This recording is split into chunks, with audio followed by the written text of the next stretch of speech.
En esta semana cumplí 48 años. Llegar a esta edad es una celebración muy especial. Seguramente te preguntas, ¿por qué? ¿Qué no sería más bien a los 50 años? Sin duda, llegar a los 50 va a ser algo muy bonito. Pero en mi caso, al cumplir 48, no solo celebro eso, sino que celebro 20 años de vida después de una enfermedad que quiso acabar conmigo. Así que en casa, estamos muy agradecidos con Dios.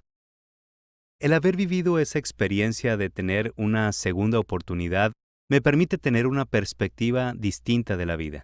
Muchos de los que hemos vivido algo así terminamos haciendo ajustes en nuestra vida.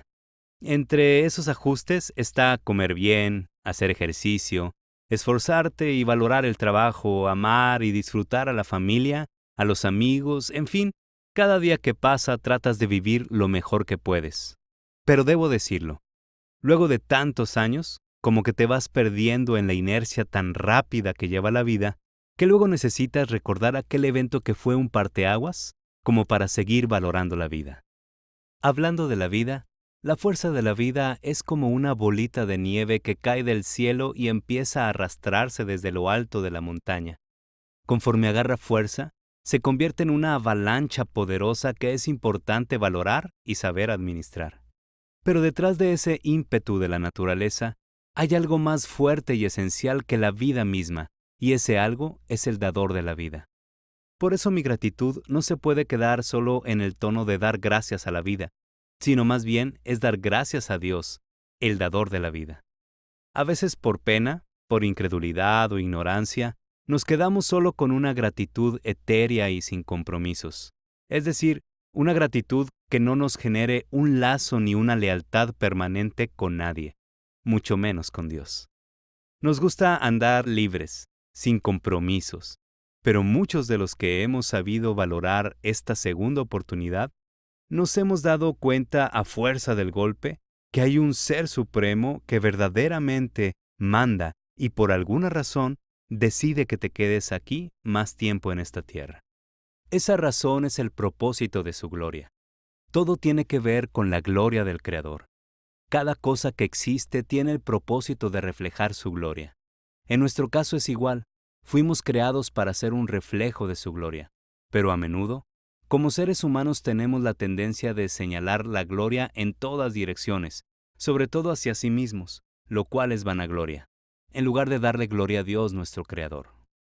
Cuando nos llenamos de vanagloria, nos metemos en un laberinto que cuando estamos activos, en lo nuestro, parece un paisaje lleno de sorpresas atractivas. Pero cuando estamos en la soledad, fuera de la actividad, nos sofoca. Así ha sido desde siempre. La vanagloria no respeta raza, época ni cultura. Sin importar si la persona es exitosa o no, si tiene dinero, poder y salud o no, nos metemos en un lío. En Romanos 1, 20 al 22 dice, porque las cosas visibles de Él, su eterno poder y deidad, se hacen claramente visibles desde la creación del mundo, siendo entendidas por medio de las cosas hechas, de modo que no tienen excusa. Pues habiendo conocido a Dios, no le glorificaron como a Dios, ni le dieron gracias, sino que se envanecieron en sus razonamientos, y su necio corazón fue entenebrecido. Profesando ser sabios, se hicieron necios. Por eso Dios diseñó un plan, porque el pecado del hombre lo llevó a ser vanaglorioso y un día ya no fue suficiente ver la gloria de Dios en la creación. En lugar de que los inicios de la ciencia y sus hallazgos acerca de la creación nos hicieran ver más la gloria de Dios, nos apartamos de Él. La ciencia nos espejeó, y en algunos casos lo sigue haciendo. Nos apartamos del propósito de Dios y entonces Él ejecutó su plan de redención. Envió a su Hijo Cristo, habitó entre nosotros reflejando su gloria a través de milagros y prodigios, murió en la cruz por nuestros pecados, luego resucitó y ahora está nuevamente en la gloria del Padre, esperando por nuestro encuentro. Lo elemental de todo esto es la resurrección de Cristo. De hecho, este domingo pasado acabamos de celebrar este hecho. En la resurrección de Cristo se encuentra la esencia de nuestra fe. La resurrección hace de nuestra fe una fe con sentido, una fe viva. Los que le despreciaron en su época trataron de desmentir la resurrección, pero tantas evidencias no pudieron ser escondidas. Tal cual como hoy en día las fuerzas políticas en ocasiones levantan cortinas de humo para despistar a la gente, así quisieron hacerlo los líderes políticos y religiosos de aquella época, pero no pudieron. Y la prueba más elemental de la resurrección de Cristo es la transformación de vida que hace en ti, en mí y en todo aquel que decida arrepentirse y creer en Él. La resurrección de Cristo nos da la oportunidad de renacer espiritualmente. Nos vuelve a la vida. En 1 de Pedro 1:3 podemos leer: Bendito el Dios y Padre de nuestro Señor Jesucristo, que según su grande misericordia nos hizo renacer para una esperanza viva, por la resurrección de Jesucristo de los muertos.